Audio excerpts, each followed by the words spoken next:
Olá, amigos do Logos Apologética, tudo bem? Aqui é o Emerson e neste vídeo nós vamos aí, falar sobre o final longo de Marcos, certo, pessoal? Uma falsa ressurreição no Evangelho de Marcos, tá bom, pessoal? Então, desde já, peço para que vocês inscrevam-se no canal, curtam o vídeo já, vejam se estão recebendo as notificações aí, pessoal, porque eu não sei se o YouTube está notificando a todos. Por isso que muitos não recebem as notificações aí e deixam de ver os vídeos, não veem os vídeos, que é muito importante ver meus vídeos, pessoal, porque meus vídeos falam a verdade, são informativos, certo, pessoal? Enquanto esses céticos aí, tipo Tony Miranda, passa aí, desinformação, muitas vezes com thumbnails aí, certo, clickbait, que chega ali, a farsa da ressurreição, a Bíblia fake, a fraude das... Sabe, esses títulos falsos e para atrair os incautos.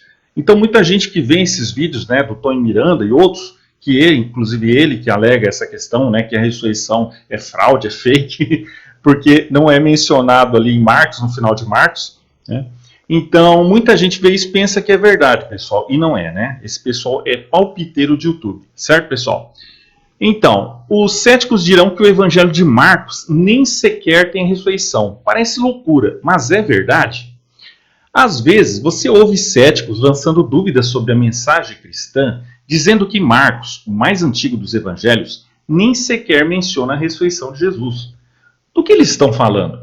Marcos 16, 9 diz: E tendo ressuscitado cedo no primeiro dia da semana, apareceu primeiramente a Maria Madalena, da qual havia expulsado 7 demônios. Isso certamente é uma menção à ressurreição, não é? A questão é que a maioria dos estudiosos concluiu que os 12 versículos finais de Marcos, 16, do 9 ao 20, não faziam parte do evangelho original. Eu já tenho vídeo aqui no canal, pessoal, e também artigo no blog falando sobre isso, tá?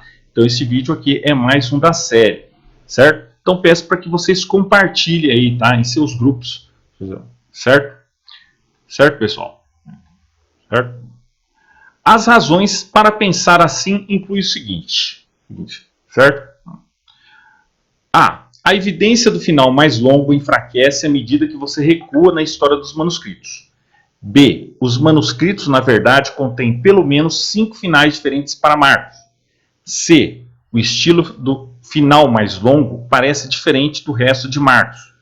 D. O conteúdo do final mais longo é composto principalmente de referências a coisas que conhecemos de outras partes do Novo Testamento, fazendo com que pareça ter sido reconstruído a partir de outras fontes. E, como Jesus ressuscitado não apareceu a ninguém até o versículo 8, é fácil ver como os cristãos posteriores desejariam que esse déficit fosse suprido e o novo final suplementar composto que contivesse aparições pós-ressurreição. Tá, pessoal? Então isso aí é muito parecido com aquelas alegações do Tonho, e outros sobre que Joséfo interpolou, interpolação, tá? Concordo que as evidências sugerem que o final mais longo não estava no original, mas isso não faz nada para lançar dúvidas sobre a ressurreição. O texto anterior, indiscutível de Marcos, mostra Jesus repetidamente prevendo sua ressurreição dos mortos. Vejam lá em 8:31, 9:30 ao 31, 10:33, 34, 14, 28. Então não sei como o Tonho pode alegar isso, que a ressurreição não está ali, só que não está no final mais longo, não é verdadeira, sendo que está aqui, Além disso, imediatamente antes do texto indiscutível ser interrompido, um anjo disse às mulheres: Não se assustem, vocês estão procurando Jesus o Nazareno, que foi crucificado. Ele ressuscitou, não está aqui. Vejam o lugar onde o puseram. Mas vão, digam aos seus discípulos e a Pedro, que ele vai adiante de vocês, para a Galiléia. Vocês verão lá, como ele disse a vocês. 16, 6 ao 7. Portanto, fica claro que Marcos acreditava firmemente na ressurreição de Jesus. Portanto, a ausência de uma aparição explícita da ressurreição no texto indiscutível de Marcos não fornece evidência de que a ressurreição não fazia parte da mensagem cristã primitiva. Você não precisa narrar uma aparição da ressurreição, para crer e proclamar o evento. A carta de Paulo, 1 Tessalonicenses, é ainda anterior a Marcos, e nela Paulo prega claramente que Jesus ressuscitou dos mortos. Está lá em 1:10, 4, 14. mas ele não narra uma aparição de ressurreição. A alegação de que a ressurreição não está em Marcos, portanto, não faz o trabalho de que um cético desejaria. A ausência de uma aparição da ressurreição no texto indiscutível de Marcos é mais uma curiosidade histórica do que qualquer outra coisa. Mas por que isso seria? Existem duas possibilidades básicas. Primeiro, Marcos parou de escrever no versículo 8, que diz: "E as mulheres saíram e fugiram do sepulcro, porque tremor e espanto se apoderaram delas e não disseram nada a ninguém, porque estavam com medo." E 2, o final original foi perdido em um estágio muito inicial. Sobre a primeira proposta, há mais divisão acadêmica. Alguns acham que Marcos deliberadamente parou de escrever ali para terminar seu evangelho com uma nota inesperada e desafiadora. Jesus já previu sua ressurreição muitas vezes, e as mulheres descobriram um túmulo vazio e foram informadas sobre a ressurreição, mas elas não a viram. Elas estão, portanto, diante da escolha de acreditar ou não. Elas superarão seu medo e espanto com a ideia da ressurreição e continuarão a proclamar Jesus aos outros? Da mesma forma, Marcos sabe que seu público foi informado da ressurreição de Jesus, mas eles não a viram. Eles superarão sua trepidação e espanto com a ideia e continuarão a proclamar Jesus para os outros? Podemos inferir que as mulheres o fizeram, e Marcos sugere que seu público também deveria. Por outro lado, alguns que pensam que a versão original de Marcos parou no versículo 8, sustentam que ele não pretendia nada tão dramático ou vanguardista. Ele foi simplesmente impedido de terminar seu final planejado por algum motivo, e cópias do manuscrito foram feitas em sua condição inacabada. Os defensores dessa visão podem apelar para o fato de que o Evangelho de Marcos parece tão polido, particularmente em grego, como se fosse um primeiro rascunho. Outra possibilidade é que Marcos parou de escrever porque ele nunca pretendeu que sua obra fosse um evangelho acabado e polido. Em vez disso, ele pretendia que fosse uma coleção de notas. Os antigos, às vezes, faziam uma distinção entre dois tipos de obras. A primeira era uma coleção não polida de material que não tinha pretensões literárias e era destinada a atender às necessidades informacionais básicas. Em grego, essas obras eram chamadas de coleções de hypomnenata, e em latim eram chamadas de commentari. Ambos os termos significavam, grosso modo, notas, memorandos, coisas a serem lembradas. Às vezes, os autores publicavam livros dessa natureza como obras de referência ou livros didáticos, como o médico Galeno fez com alguns seus textos médicos. Outras vezes, eles eram publicados dessa forma por razões de conveniência e pontualidade. Assim, Júlio César publicou suas Guerras Gálicas na forma de comentário. Autores podem preparar obras como essa como um prelúdio para produções literárias mais polidas sobre o mesmo assunto. Às vezes, um autor preparava hypomnenata para uso por outro autor. Ele pode até vender seu produto para o segundo autor como base para o trabalho literário desse último. Isso é semelhante a como os principais autores de hoje podem usar assistentes de pesquisa para preparar o material no qual basearão seus romances ou obras de não ficção. Quando chegava a hora de produzir a obra literária, um autor pegava a inicial, não polida, colocava o material na ordem literária adequada, complementava ou aparava e polia seu estilo antes de publicá-lo como uma nova obra. Foi exatamente isso que Lucas e Mateus fizeram, trabalhando com Marcos como texto base. Por outro lado, os estudiosos que sustentam a visão de que o final original foi perdido precisam explicar como isso aconteceu. Há duas perguntas aqui. Primeiro, como fisicamente isso aconteceu? E segundo, quando isso aconteceu?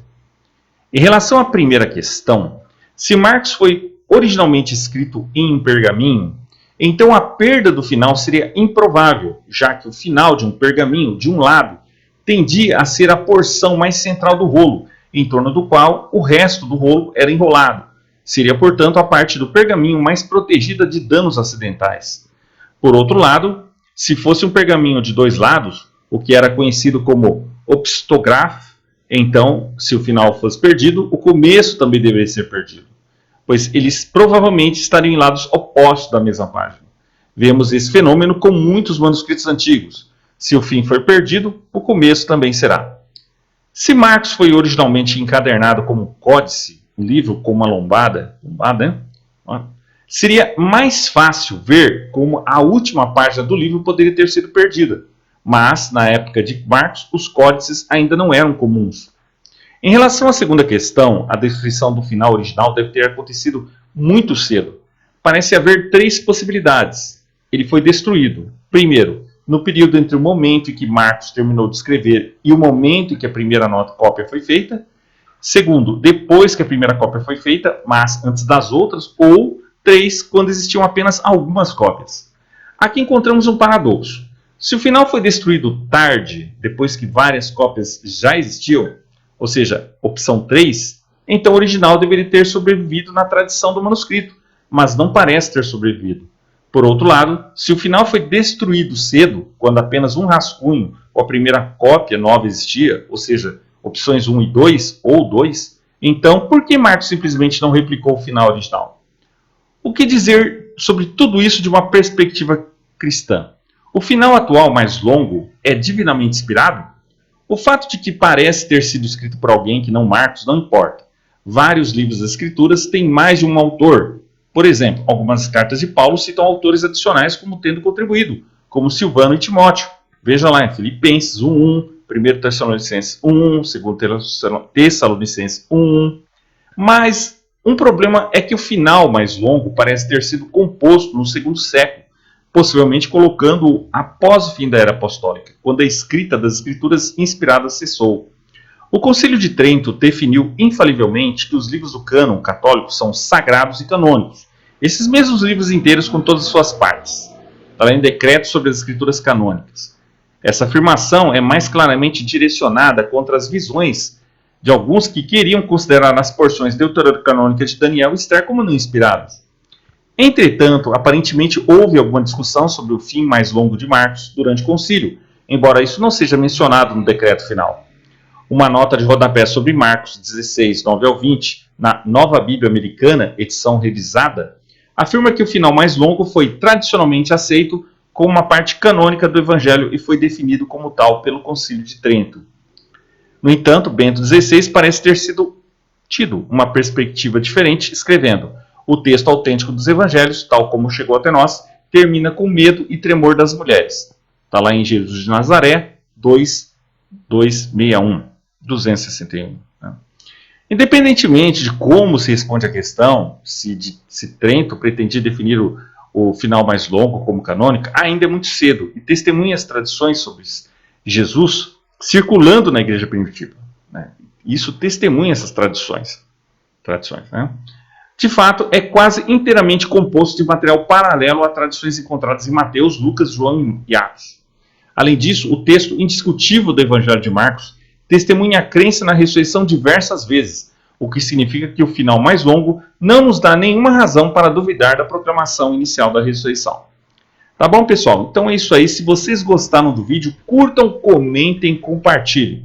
Tá bom, pessoal? Então é isso aí. Um abraço e até mais.